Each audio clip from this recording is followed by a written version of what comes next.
បាទសួស្តីពុកម៉ែបងប្អូនអរគ្នាបាទថ្ងៃនេះខ្ញុំមកបើកលក់ប្រម៉ូសិនពិសេសតែម្ដងបាទជាមួយនឹងម៉ាស៊ីនកាត់ស្មៅប្រភេទប្រើសាំងសុទ្ធបាទតម្លៃដើមវា120បាទថ្ងៃនេះខ្ញុំលក់បញ្ចុះជូនពុកម៉ែបងប្អូនយើងសល់ត្រឹមតែ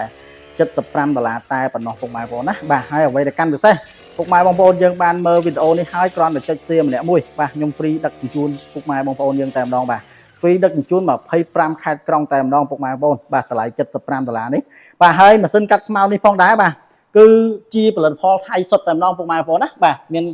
វាយអក្សរថៃបាននៅលើកេសវាតែម្ដងពុកម៉ែបងប្អូនបាទហើយកម្លាំងរបស់វាគឺខ្លាំងមែនទែនបាទ 35cc ពុកម៉ែបងប្អូនណាបាទយើងមានការធានាប្រើប្រាស់ជូនពុកម៉ែបងប្អូនយើងបាទ6ខែលើការជួសជុលដូរគ្រឿងបន្លាស់ដិតគិតថ្លៃតែម្ដងពុកម៉ែបងប្អូនណាបាទពុកម៉ែបងប្អូនណាចង់បានធ្វើការរួចរាន់ដាក់បញ្ជាទិញបាទពុកម៉ែបងប្អូនបាទហើយទិញទៅទទួលបានជាមួយនឹងតួម៉ាស៊ីននេះមួយបាទជាមួយនឹងជើងវាបាទមួយកំ pl តែម្ដងពុកម៉ែបងប្អូនណាហើយទទួលជាមួយនឹងដៃក៏បានការពារផ្លែនិងខ្សែបាទស្ពាយមួយហើយនឹងទទួលបានជាមួយនឹងផ្លែ